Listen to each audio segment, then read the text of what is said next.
All right. Take it away, Peter. Amazing. Yeah, thank you so much. Thank you for having me. Listen, before I go and introduce myself, I'd love to have this goal for today to get over those first steps to just try something. Okay, because I've been on these calls for 10 or 15 years and I love them all. They all kind of end up the same way. Okay, we get pumped up, you make it really easy and nothing happens. So I love to just go, hey, what is the blocker? And let's get across it. So I've been in video way too long. I've been actively in video probably since about 2008. Had several little agencies. Main problem, the reason I'm not a large organization is because people really don't like being on video. That's a bad business model, right? When that's your objection. Cost is a big one, and cameras. But this everything. So now it's more here. It's in the mindset. And actually, too, Amy, by doing it, I'm trying to create. We'll be creating a demo or almost a pilot for an artificial intelligent video director. That's cool. Because a lot of this stuff is just psychological or helping, which I want to talk about now. But I'd love to get your honest feedback as to what's stopping you. What's the number one? It could be time. It could be whatever it is. Like, let's identify what that is and see what I can point you in the way to do it. Because how many people here have kids? Lots. Okay, awesome. So how many of the kids just shoot a lot of video, right? So yeah, so it's not, right? They're not writing blogs or white papers or doing case studies, right? They're shooting video content. Why are they doing the shooting content? Because it's easier in doing it. So I'd love to really just start there and open it up. If we can go around and just say, what's your number one blocker? And be honest. If you don't like yourself on video, totally fine. Well, that's one of the reasons. Cool. But the second reason is like, I'm afraid I don't know what to share or talk about or. Okay. That's probably the biggest one for me, actually, because I feel like maybe I turn just a social post into a video or something else into a video. But yeah, I struggle with what I should talk about and will people really care? Decision and decision. What, Tristan? Yeah, struggling with this decision and decision. Right, you have these ideas, you want to make a decision, but it's hard to pull the trigger on which one, right? So the indecision is more of the driver. To probably the block for you is what I'm hearing. It's just my thought. I have the same issue. I have, it's more not entirely that. It's just when you're opening a company in North America that's not based here, there's a lot more hats you wear. And so it's like finding that time. And everybody's going to say, or a lot of people say that's the time. But with that, I know how imperative and important the video portion is. So I know like content I can share, I have good ideas. It's just more like putting it more in I think I need to put in a schedule format. So it's that way it's on my schedule, just do it, get it done and put it out. That's where I feel like my barrier is. Anybody else share the same kind of thing? Hey, like what do I talk about or where do I start? It's sort of, for me, I wonder about longevity of the message, because I could say something today and be really excited about it and share. And then in 4 weeks, it's changed or it's evolved, it's got to come down. It's got, so it's the longevity. So it's the part of it is the decision of the what, and then how long is that particular articulation going to live online, and still be true 6 months, 5 years, whatever it is. So what advice do we have for purging, and, shoring up to make sure that we're only sharing true and relevant information? So it's almost like what is going to resonate the most and provide the most valuable to your audience, right? That's timely. Okay. Who else about that too? About like kind of the decision of content or what other stucks? Let's talk about the stucks because that's a really good one. And I feel like, Peter, sometimes like if you're a small company versus a large company, right? Large companies Yeah. usually have a team that does video. So I don't Uh-huh. need to do video because I have a team that does video. So we have that aspect of it. And then of course we have the small company who doesn't have the time, resources, or bandwidth. So I feel like we have kind of both in the mix here. So Oh, I don't know. awesome. Yeah, just to shed some light on that. And it's funny. So who's got a team that does video for them? I feel like Repay does, no? We have people that will edit-ish, not much editing. Edit-ish, but not much editing. Yeah. Here, I'll give you a perfect example, and I tell this to everybody. You're right. So there's some companies that have a team, but a kid in their mom's basement will outperform a team of 10. What are they going after for their audience? Great question. Okay, so here's what they do. They only produce content that their audience wants, and then they get the content out there.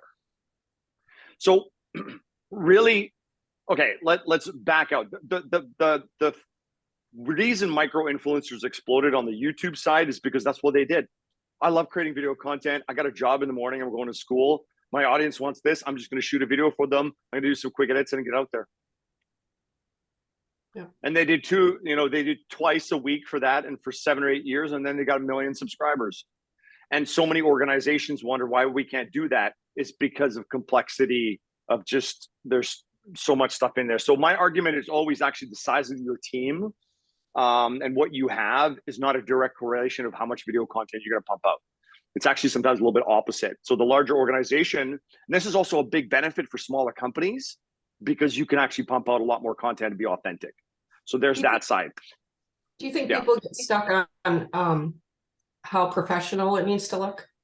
100%. Yeah, I think businesses got really when I started telling people to shoot, corporate videos with iPhones 7 years ago, I got laughed at, and I literally lost deals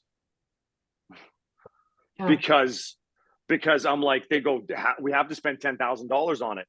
Until to the point where I'm like, well, why are you getting outperformed by a kid who's in, their mom's basement shooting on an iPhone? So there's an illogical thing, but now people are more relaxed. Now, more the B2C generation is going into B2B, the younger generation to becoming more buying power, and authenticity is allowed from the corporate perspective. Thus, it's more accepted, right? From a pure metric point of view, authentic content will win. Businesses haven't got there yet. So I follow a lot of B2C behavior. So when they do ads, and you'll see that, you're on Instagram, you're scrolling, thumb stop, conversion ratio. You'll know exactly what's going to target you to do it. So authentic content is going to win naturally. In the Microsoft ecosystem, or any ecosystem where you're selling services on any kind, here's the kicker. We're not much different than any other company. If you take 100 Microsoft partners, put them together and look on the outside, they're all selling the same thing. What makes a difference is the people inside the organization that have the stories, who have the expertise, and they have the ability to help their prospects and their customers succeed with technology. You need to be able to showcase that on video, and those people, and the way you only do that is through video and by showing faces, right? That's really where it's going. That's the whole idea. And we all build personal trust by, facial recognition, through, body language, etc. So long story short, talking head video also was a pain in the butt 10 years ago. They took an executive, put him or her in a studio, stay on that little sticky note, read a teleprompter, and you sound like a robot. It was terrible. So it created all this bad energy around it. Then you spend $10,000, $15,000 on a video that gets 100 views, and the executives are like, why are we doing this? YouTubers, none of that. No teleprompters. Authentic, quick cuts, right? Just real quick. The quick cutness of YouTube was because it's really easy to edit and get out. No scripting. You don't need it. It's authentic and real. So that just drove this transformation. Now that businesses need to adopt that, right? Which is all about speed on authenticity. A little tangent there as to why that is. Great question. So here's how you solve something, what to talk about. How do you make decisions of what blog content you guys make, or any content you make? Right. Whatever the industry's talking about, or whatever, like usually, like if I see, from my perspective, if I see somebody asking questions about this specific topic, or I know ISVs need help with this or something like that, then I usually write about it. Okay, amazing. So somebody said too, was like, well, how do you know if that content is not going to be the longevity of that content? That blog could have longevity of 4 weeks or 3 years, right? So what, like, okay, so here's, if you're starting, the best way to start with any piece of video content, what I say is like, look, if you talk to a prospect, they're gonna have always 5 to 10 questions that are the same. Everybody kind of agree with that? Something about your business or what you do, like, or even a vertical, right? I mean, I've been working with so many partners, and I can almost kind of go, okay, here's what a CIO thinks about in the manufacturing space implementing D365. Like how do you implementation of the software, adoption, user adoption, cross functionality of data transfer. What's my report going to look like? Is it mobile? Blah. I mean, and I've never seen it. I've never seen one piece of software.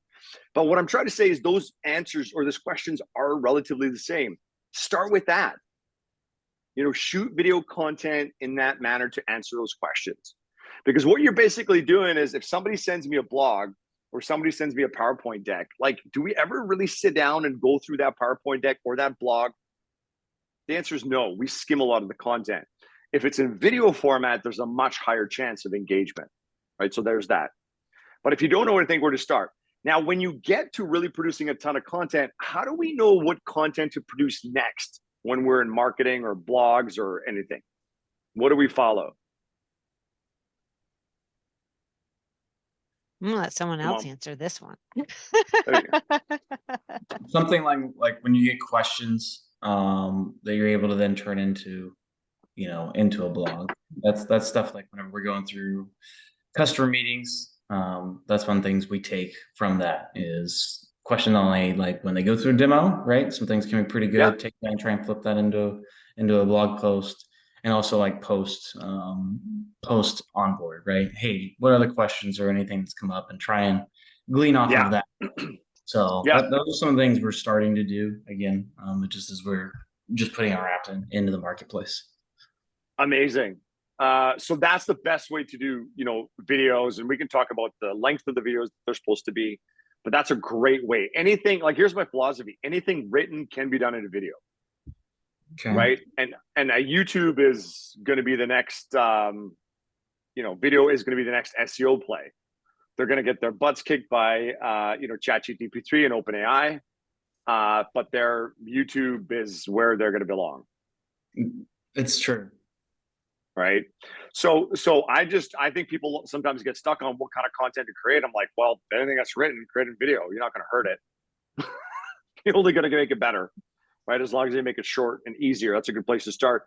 Once you get spinning a lot of video content, the best thing is you start looking at metrics of what people care about. So one of the greatest things, what I tell people about video content is, like, people think about what the video is supposed to look like. What are we supposed to do? Look, in business, there's like 2 types of video content that you need to start with, especially, I'm assuming everybody's selling software here or some form of a software solution. Is that making that assumption? Okay, cool. So you got 2 things. You got demos. It's a screen capture demo video. Show me what it looks like. Now, if you can put a webcam on it so you can see the person who's doing the demo, you're just going to take your conversion from here to here. If you want to know why, I'd be happy to talk for 3 hours on that, but just put the video up there. Second one is, if it's top of the funnel lead generation stuff, keep them around under 3 minutes. If you got to go deeper, don't go a chapter, a segment past 8 minutes, 9 minutes. It's just statistically, nobody's going to get there. So for all those beautiful people who do their beautiful 1-hour recording and put it on the YouTube channel, split it up. You'll save yourself. Well, actually, one, you're going to increase your SEO because YouTube looks like as a human being, and they're going like, wow, nobody's really watching that really long video. You must be producing crappy content. The problem is that there's really good content in that long video. It's just too deep into the movie that's not that really exciting. So if you take out those little chapters, right, and put them as individual videos, you're actually going to do much better in the whole scheme of things of your strategy. And it really doesn't require much effort, right? So think of chapters. Then the second thing that you're going to be doing is a lot of thought leadership videos, which is like, you can do it on Zoom or you can do it on Teams and like, hi, I'm Peter. Let me just talk to you about, top 3 tips for manufacturers to moving to the cloud. Here's why. Right. And what you're doing is you're building trust in pre-sales of the people that are inside your organization, and you're delivering in a video format. Right. So those are really the 2 things that companies, like obviously us as a little agency, we work on animation videos and shorts and lead gen stuff. But I tell people, I'm like, start with demo videos, make them short and concise, and then do some thought leadership videos that are short and concise. Right? If it's all pre-sales related, 1 to 3 minutes is your golden nugget. 1 to 3 minutes. That's kind of your pre-sales, top of the funnel engagement metrics. Try to do them there. And then I tell people like, how many should we do? I'm like, as many as you can. And just get it out there. Look at the data. See what people want or not. That's how all YouTubers make decisions. YouTubers do not make decisions on what's cool. They just follow the trends and what's data related. Now, I know it's a different business, but it's no different than sending out emails. Any questions on the length of that? I'm just going to waver on that. Shorter is better. Yeah. Yeah. Thanks, TikTok. Rewiring everybody's brain, right? Like it's we do a lot of shorts. How many people are following me on LinkedIn? Anybody? 1, 2. Okay, I'll pop on there. So my videos are shorts, right? That I do. So they're sub 60 seconds. I produce literally, I do 15 of them in about an hour. I pick a title and I shoot it once. I don't look at it. Everybody loves them. And I'm like, I don't look at them. And I'm not being a cocky around it because I just know if I talk about video content, somebody's going to find some value in it because I've been talking about it for friggin' 15 years. So whatever comes out of my mouth, I've been hearing myself forever. My team doesn't like me anymore, but I know somebody's going to find some value in it. So I don't really think about content in that matter. I just know it's going to be either good or it's not going to hurt. And so the 60-second sub ones, like they're taking off on our YouTube channel. It's everything because all the algorithms are changing. YouTube is in competition with Instagram and TikTok. They're getting our butts kicked. So everybody's going shorter. So really, you can't go wrong if it's shorter. The number one, here's the biggest mistake that actually what I would love to talk about, and if you just take it away from today's call, is when you pick a video on YouTube, how do you choose a video on YouTube? Is in the view? Views, number of views, yeah. What else? The picture at the front of your front picture, yeah. Thumbnails, absolutely. Thumbnails. What else? The title. Content. The title, right? What's the title of the video? And usually the length of it, how long it is. Yeah, absolutely. All of that information has nothing to do with the video content inside the video. No. Nothing. So if you really want to double the increase engagement over your views of your video, if you don't change anything about your videos, just change the title and the thumbnail. Title and the thumbnail. Title, if I as a viewer look at the title of your video, if I can't get somewhat of an idea of what I'm getting inside it, then I'm not going to click on it. And when I used to work with Microsoft and their internal teams, I'm like, can you do me a favor? Can you leave the word Microsoft out of your subject lines and I will double the open rates of your internal emails? Everybody knows it's Microsoft. Just stop using the word, right? And so you see that, I go to partners channel, Office 365 demo, Office. I'm like, that's great. like what's in it? So titling and thumbnails are like a crucial to it, and all it is like, can you make it very clear what to do in that video? And so when you make a shorter video, it's much easier to make a pretty good accurate title. But if you're doing like, hey, we're gonna, let's have a quick overview of F&O, like that could be 3 days, right? So it's really hard to do that. But if you're like, let's pick how F&O fits into an egg farmer in Minnesota in the middle of winter, then that's a really focused one that me as the egg farmer who lives in Minnesota in the winter is thinking about, right? And that's the same kind of idea about it. So a lot of video is, if you spend video structuring like we do with blog content or subject lines, it's an awesome tool. And like, how many people religiously now use ChatGPT? Amazing, right? Anybody pay for it and use the 4? Yes, game changer. Pay the $20. It's like a game changer. I use it efficiently because, well, I'm an immigrant kid. English is my 3rd language. I can't spell and I'm dyslexic. So it was just like, oh, this thing came to me and it does it for me. I've integrated into my entire team, and every single one of my customers is a mandatory requirement that they use it because it's phenomenal at subject lines, YouTube descriptions, SEO tags, all of it. All that content you see on our social feeds from LinkedIn, I've never written a word. It's all computer driven by ChatGPT-4. We have a process for it. We execute it. And in fact, majority of my emails right now are driven by chat.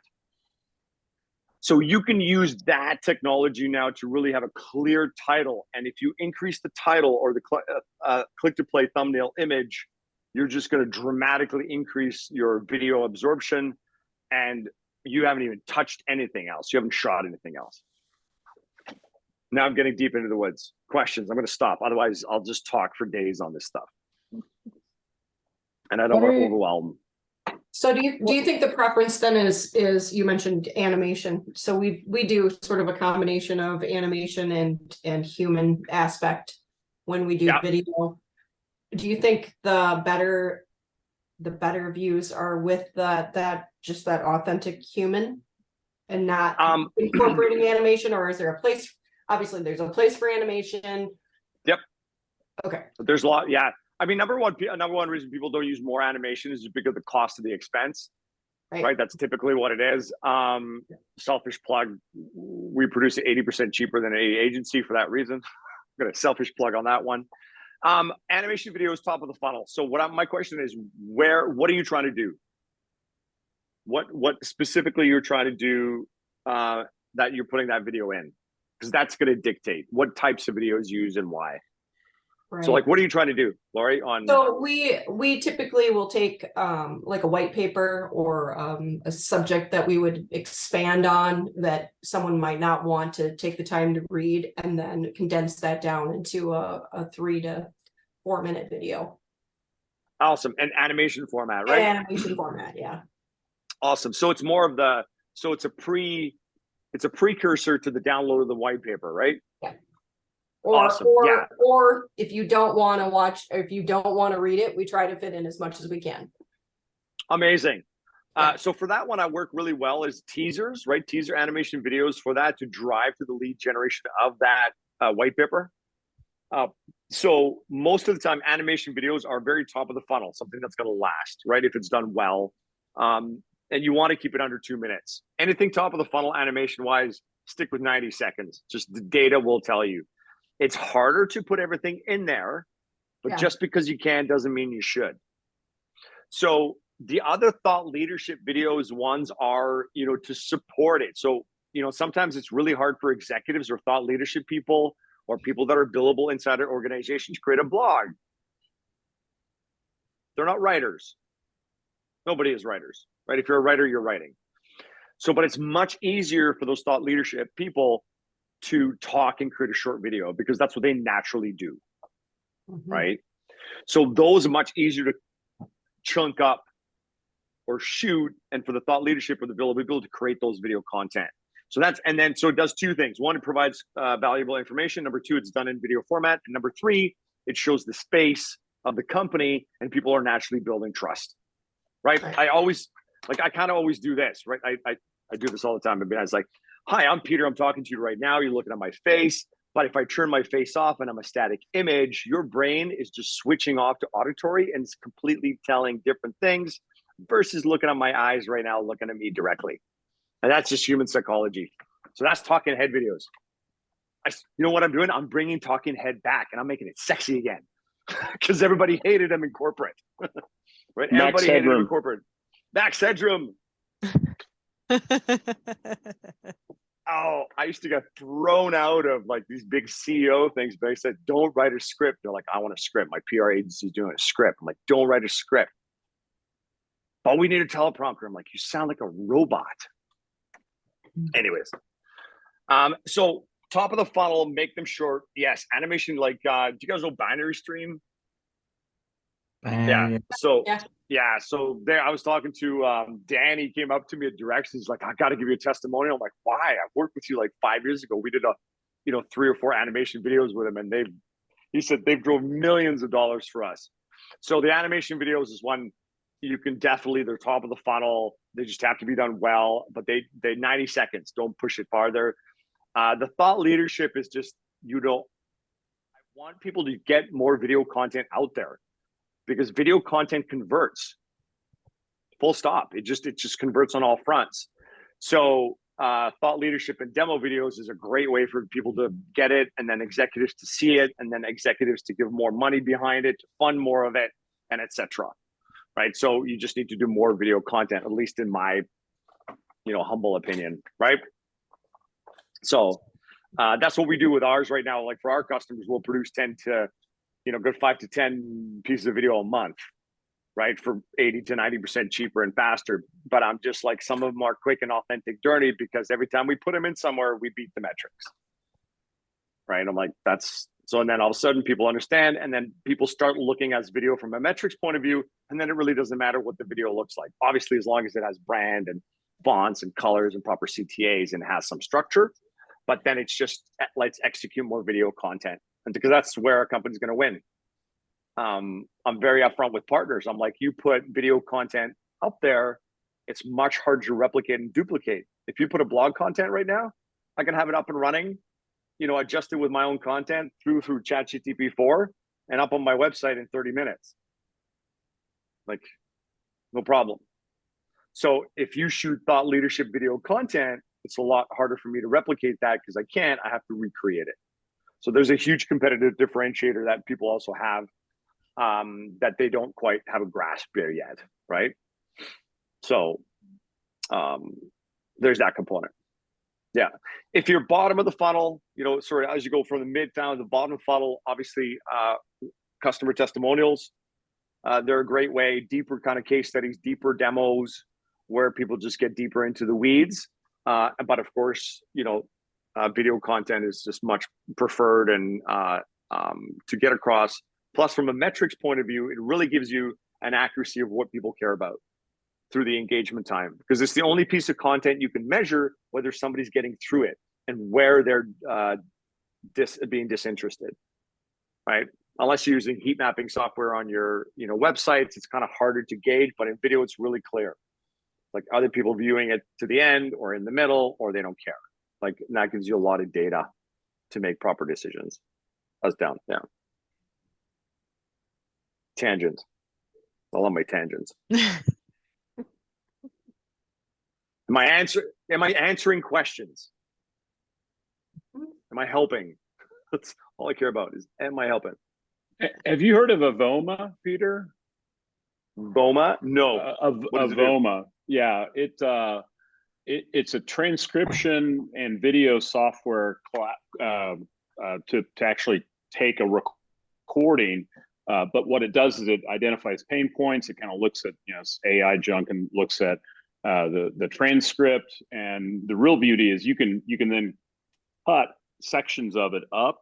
So we do it for all of our demos. And then when a customer says, "Oh, that's really cool," we'll take a 30-second snippet of it, and it's our reps are doing it. I can do it, which if I can do it, anyone can. It's been, I can. It's called Avoma, Jay. Yeah, I can show my screen if you'd like. I can give you examples of how it's used. Yeah, but we use it for everything. Everything So on a sales basis. But I'm what you're beautiful. giving me is the thoughts of we could actually use it for marketing pieces as well. There's 100%. Yeah. What's I wonder if it's like Descript. Has anybody heard Descript? Same kind of thing. It automatically transcripts and you can cut out different sections. And so how do you spell it? AVOMA. AVOMA. Yeah. AVOMA. AVOMA. And we're cheap as chips, so I don't think it costs too much. But yeah, this was a business central demo. It does you can look at comments it's made. There's like, when did the customer talk about a pain point, or what are next steps, and pieces throughout the video. And then you can create a snippet. So you just go over here, and I won't walk everyone through a demo here, but anyways, it's been great. I mean, this was just one for a customer yesterday that we were doing a scoping session, and here's the guy's words. This is where he said it in the video. We sent it back to him, and he signed in 2 hours. So yeah, amazing. I didn't find it, but our team uses it pretty extensively. Now, what you give me the idea, because of making those snippets is easy. I don't know the quality, but maybe it's something we can explore to use that as little 15-second, 30-second snippets for us down the road. So, yeah, 100%. And if you do even like, anything pre-sales, like, 1 to 3 minutes is fine, as long as you're giving value. And then it's really about titling the topic title of it. Having a proper click to play image is kind of the key component. And then just sticking to that one pain point that you're going to cover. I think a lot of people put too much emphasis on, hey, we're going to create 1 or 2 videos and it's going to solve the problem. It's like, no, it's just any type of piece of content. But I'll definitely check that out, because I wonder if that's like a Descript. There's so many tools right now that are coming out. Like, it's just an explosive of the video content, or all forms. Yeah. So then on that one too, Jay, what's your biggest, on that one, what's your biggest stuck there from, you just didn't think about integrating it into your pre-sales process or marketing process, or using those snippets? That was it? Yeah.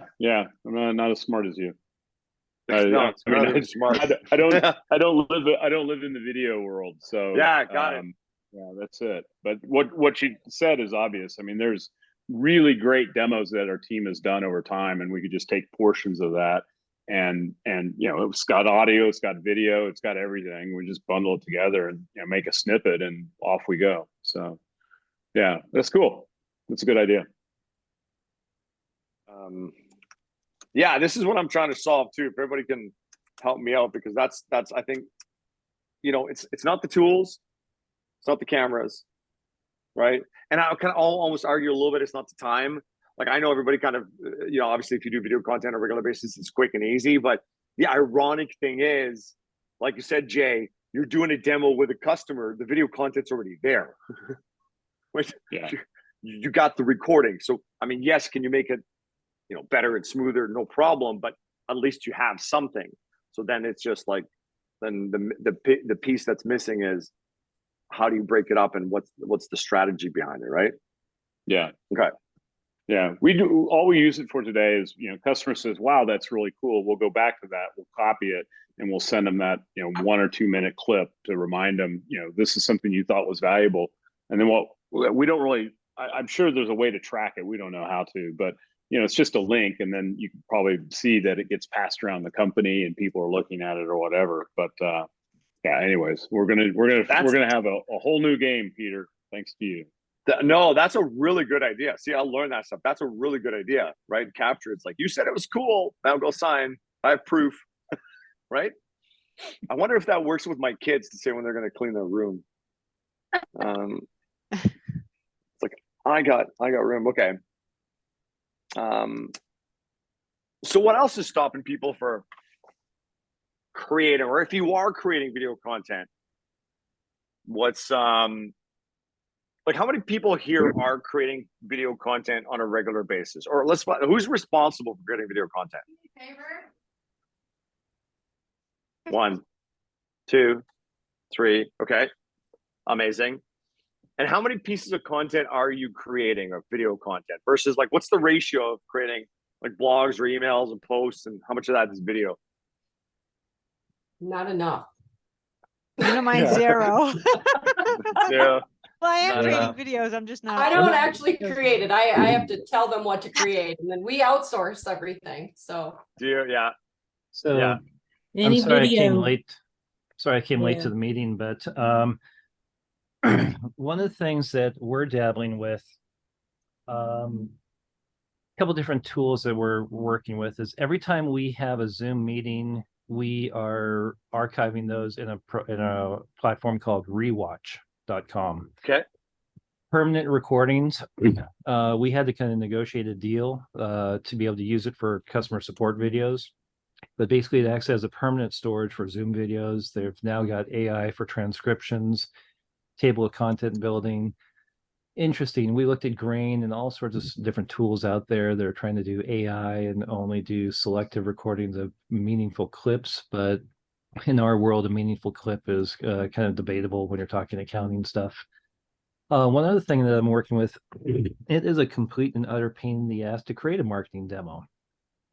We did something for a conference. All I needed was 1 minute of video, 64 takes to get that. Not clearing my throat, staring into the camera, not looking down at the teleprompter, looking up, having the blue light reflecting in my lenses. The green screen wasn't cooperating with and without green screen. You know the deal. I'm working with some AI tools. I cloned my voice using 11 Labs. Now I have text to voice in my own voice, text to speech in my own voice, and working with Synthesia, Pip.io, and DID of cloning my face. So I use DID, cloned my face, and now I have talking Zubin as a puppet with my own voice. Only you, and Zubin, using would do that. this. Only you. Yeah. I was just like, it won't be know as how I feel about entertaining, that. Even. So the mannerisms, everything is kind of still evolving. Right now with DID, you get about a 30-second, a little bit of a head sway, head bob, and then it repeats itself. But with Pip.io, they are actually introducing is kind of like an emotions subscripting to the text to speech. So you type in your text to speech and use a markup language like HTML and say emphasis, strong, excited, sad, etc. And it will change your facial expression and your mannerisms supposedly. So all this stuff is evolving, not quite there yet, but it has the promise of making talking head videos easier to do. So Zubin, you're missing the whole authentic. I was just gonna say, Well, nobody can conversation. replace you. Authenticity is gone. You're one of a kind.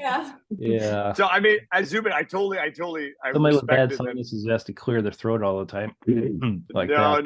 no, you totally, it's awesome, and I love it. I mean, I learned 2 new tools I haven't heard of, but I've seen anesthesia. What is it called? Should be called anesthesia. No. Let me ask you this: why do you go through all that trouble to create that?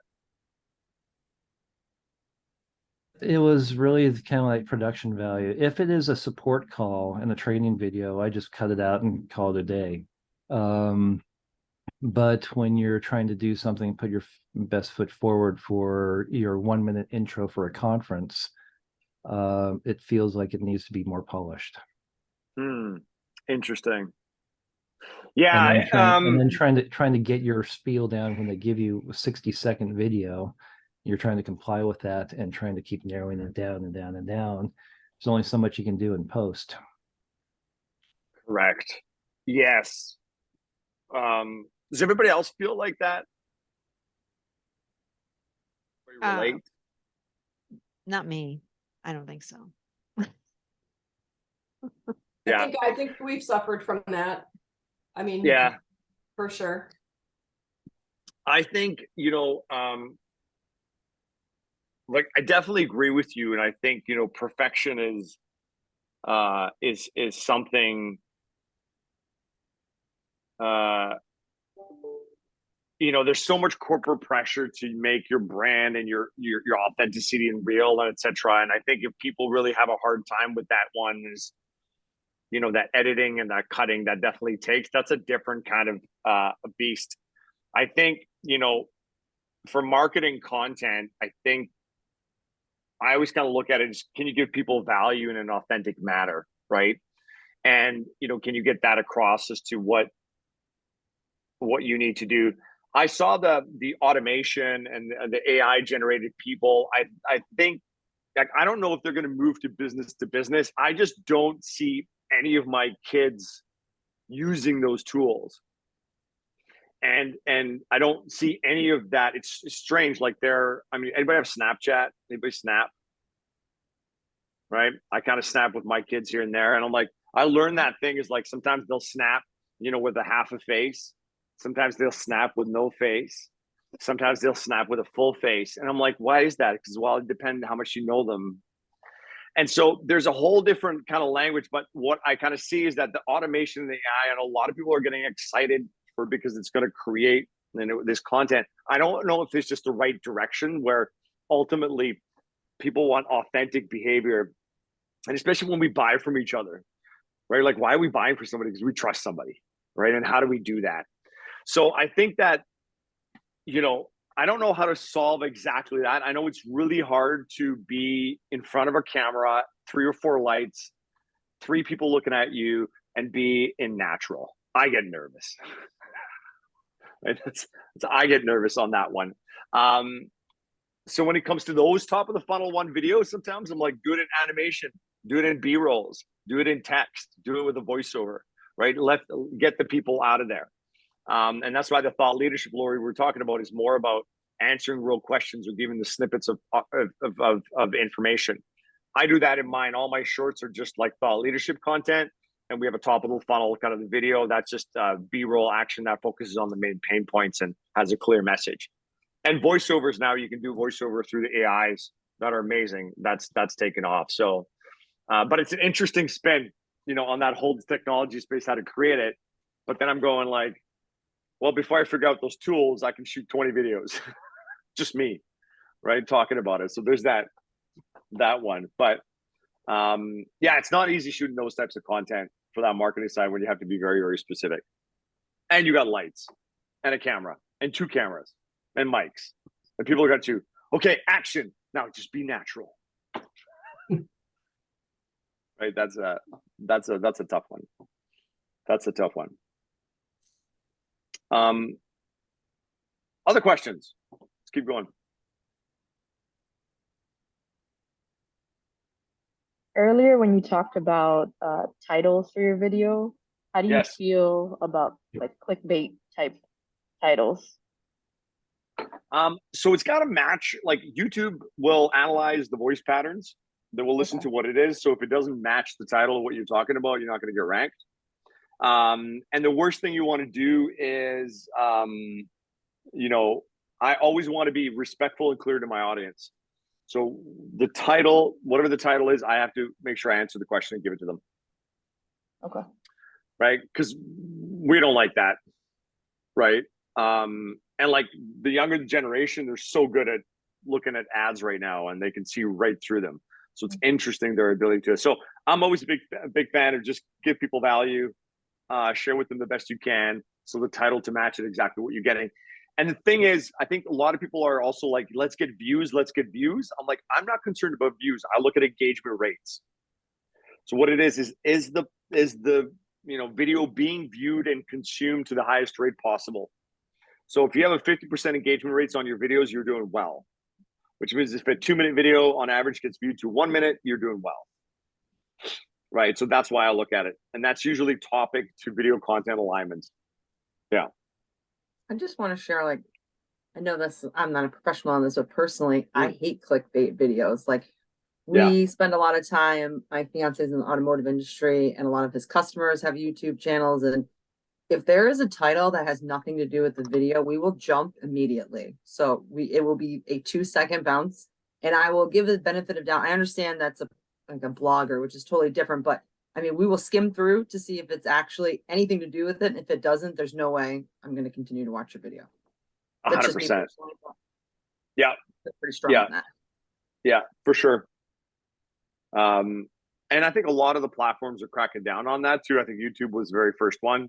You try to include, even the frames.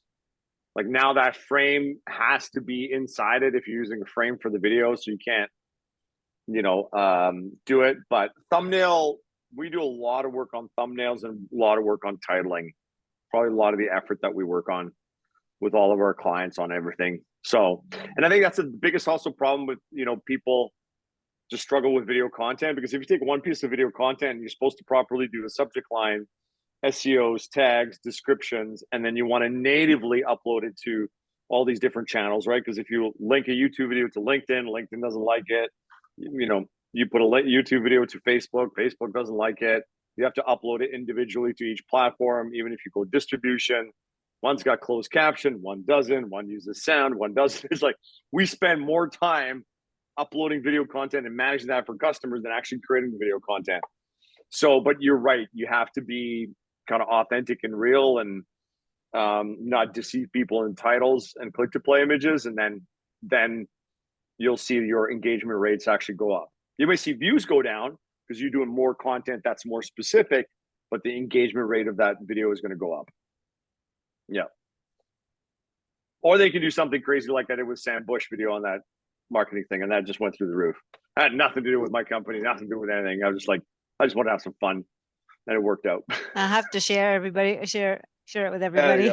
I missed that one because you guys must have did it when I left. Yeah, I think we did it at the bar. That's like, it's another great content. That was just authentic, real content. Yeah.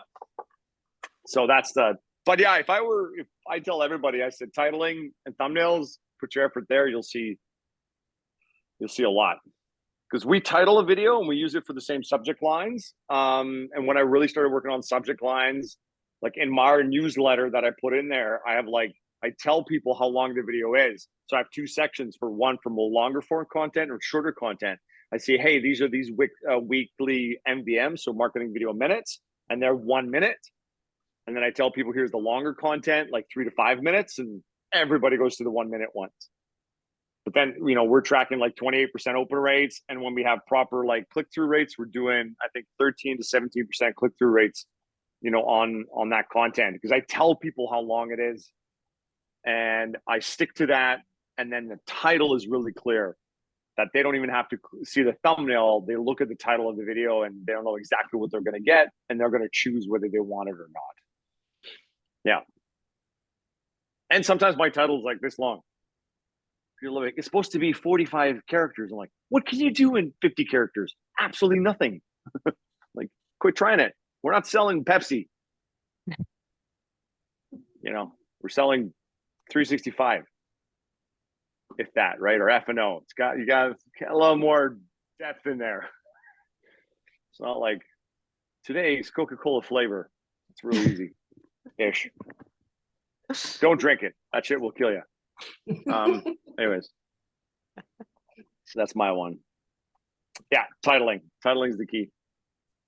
But if you also want to, I'd be happy to. I'm going to put because it sounds a lot of the stuff too I've been hearing is about just strategy. Would you guys say that too? Is like, how do you? Because Jay said that too. They're creating all this video content, but he never thought to put that into. Do you think strategy is also holding everybody back? Like, what type of content, how long to do it, how to title it, consistency, how often is that a big problem, or is that what you guys are struggling with the most ish? Sorry, my dogs are barking. I don't know if you can hear them. No. Trying to shorten our videos is our biggest thing. A lot of our most well-ranked YouTube videos are super long demos, and it's hard to wrap your mind around because we have a lot of brief content. Some of them are older videos as well, but trying to we repurpose a lot of our content, but trying to get it down to under a minute. I don't know if anyone on here has been successful with that, but it's really difficult aside from a very, very brief overview. And then I feel sometimes like we get great viewership of that view through rate, but I don't always see action from it. No. The shorts, I think, top of our mind is like, they're more about digital, just staying on top of it, right? Kind of brand awareness. That's at least my gut instinct. That whole world's changed. But you're right, shortening the content. Shortening something down to a short is really hard. I find it's much easier to shoot a short with a short in mind. A lot of shorts. That's a tongue twister right there. You got through That's it. a tongue twister right there. Yeah. Yeah, I think in a short you can do 1 point. That's it. I can't do. I've tried 2 points. 1 point, 1 point, 1 point only. It's like one bullet, and it's really hard to do that. Yeah. How do you measure engagement, Megan? Like, or success? You're muted. Or your success or your videos? Out of curiosity, if you can share that. That's a work in progress, but actions that are taken from, we don't get a ton, but we do get a solid amount of leads that we track through HubSpot coming from YouTube. And I base it, then I just go in and look at, I keep my finger on the pulse pretty good. So I go and look through what I've seen an increase statistically on. So it's not a direct, we're not using an app or a program. No, that's fine. A good brain. Yeah, that's good. That's good. Yeah. No, for sure. Like, nobody does. We track everything on an Excel spreadsheet because, like, nothing else connects everything, and we're like, I just look at engagement rates, which is like, if somebody made it 50% of the video, we're happy, right? If we look at something like 10 to 15%, we're like, something's wrong, which is usually the title. They don't. Some of the stuff I had, here's the top microphones for your iPhone, explodes. Here's how you turn a video strategy to increase sales. Nobody cares. What? Sometimes too, like, that's why I use video content. I'm like, I have no idea what people want. It's a great way to kind of look at it. Okay. So crunching shorter content. Okay. Interesting. Anything else?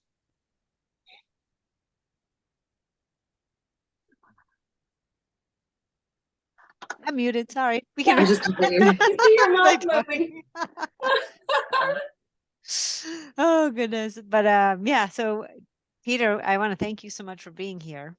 Of course. And Peter and I did a podcast episode, if you want to check that out as well, talking about video. And he was at Directions last week, like I mentioned. So he's works with a lot of partners and ISVs in this space, just so you know. And Peter, if you want to put your information, if you want to send me your information, Peter, I can email it to everybody just so they have it. Sure. In case they want to follow you on LinkedIn, or he's coming out with some new programs too, which is going to be awesome for people to leverage. I'm excited about that. And got a lot of stuff in the works. Did you want to briefly talk about your program now? Yeah. So here, sure. I'm going to put a couple things here. I'll give you my email. So I own the company WorkflowX. Basically, an agency is called WorkflowX. The best way I can explain it is, if you don't have a full in-house team that's humming, we're a bridge gap towards that. So I built an entire team out of Pakistan, so I can support people at a much lower cost than North America. And then we tap into the top 1% of Upwork people. So what it basically do is we have about 17 different workflows. That's WorkflowX, for things like animation videos, thought leadership, shorts, and the whole that time. And it's basically designed to implement that into your funnel, into your marketing, into your customer support, and get it done at 80% cheaper than an agency. Because I've had an agency here, and unless you're charging, obscene amounts of money, it doesn't work. So that's why I did that model. But we're that bridge gap between, hey, if you got a whole full team set up, you're humming, we're not probably for you. If you're trying to get more, you're trying to outsource a lot and trying to get into that, that's where that bridge gap, we can accelerate the video content to get you up and running. The other one I put here is inhousevideo.com. It's just a dummy website, but I am going to be building an in-house video AI director, because strategy is the main one that I hear. So that's why I kind of asked the questions, because it's not like tools. There's so many tools to edit. There's so many tools to blah, but typically I hear, where are you strategy? So I'm thinking about, like, we have a very clear strategy process we run with our customers. Is like, what are you trying to do? Here's the video type, the length, what you emotionally have to talk to about from a neuroscience perspective, even from an emotional engagement. So we have that dialed. And so I'm thinking of, like, how do we productize that? So that's inhousevideo.com. And my regular emails in peterworkflowx.io. That's my email. And then LinkedIn, what's my LinkedIn? I'll put that in there. And if you connect on LinkedIn, you will see me a lot. Just full transparency. I shoot video content. My team publishes it. They're all shorts. Well, are you doing one a day, Peter? Isn't that your goal this year? We kind of slowed down. We were looking at the okay. metrics. I shoot like 17 or 20 once every month, and then I give it to the team, and they just publish about 3 or 4 a week. Yeah, so people love them, you know, and I think it's just like I started running them just honestly from a pure analytics perspective to see what was going on with YouTube, because I was like, they were exploding. I was like, whoa, like I was beating HubSpot on some video marketing terms. I'm like, what? So there's a huge competitive analysis on there. So that's where I started it. And then people loved it. And I'm like, cool, let's just do more of them. That's my marketing department, right? We're still pretty small. And so, but yeah, I'll put on my LinkedIn there, Peter, LinkedIn. By all means, if you guys have any questions, that'd be awesome. But yeah, if you on that little inhousevideo.com, I'm just like letting people know there. I'm just, we'll probably launch something in a couple months, but I'm like, when it does launches, we'll let those people know. I'm like, hey, may or not work, it may break, but here's what we're trying. What do you think? That's pretty much what it is. That's exciting though. Yeah. Well, you know what? I've been trying to do it for a decade, but until ChatGPT 4.0 came out, I'm not able to do the stuff that I could. So now that got really interesting was I've been trying to build this. I had a full interactive video platform. I was funded by the Canadian government. It was just too early. And so now I think it's something cool. Hi. We should ask, what's your daughter's name? This is my granddaughter. Granddaughter. See, I thought it was daughter. There you go. What's your how her name is Lorelei. She's 4. Lorelei. We should ask her about video advice. She likes to confiscate my phone and do her own video. Yes, she does. Can we ask her, what do you struggle with video content? I love she's getting my phone. There you go. Uh-huh. Oh, goodness. That's it. Well, thank you, Peter. I'm so grateful for you to join us this month. Absolutely. Thanks for all the great questions. Yes. Yeah. Thanks, everyone, for joining us. I appreciate it. Thank you. Bye, everyone. Everybody have a good night. Cheers. Take care.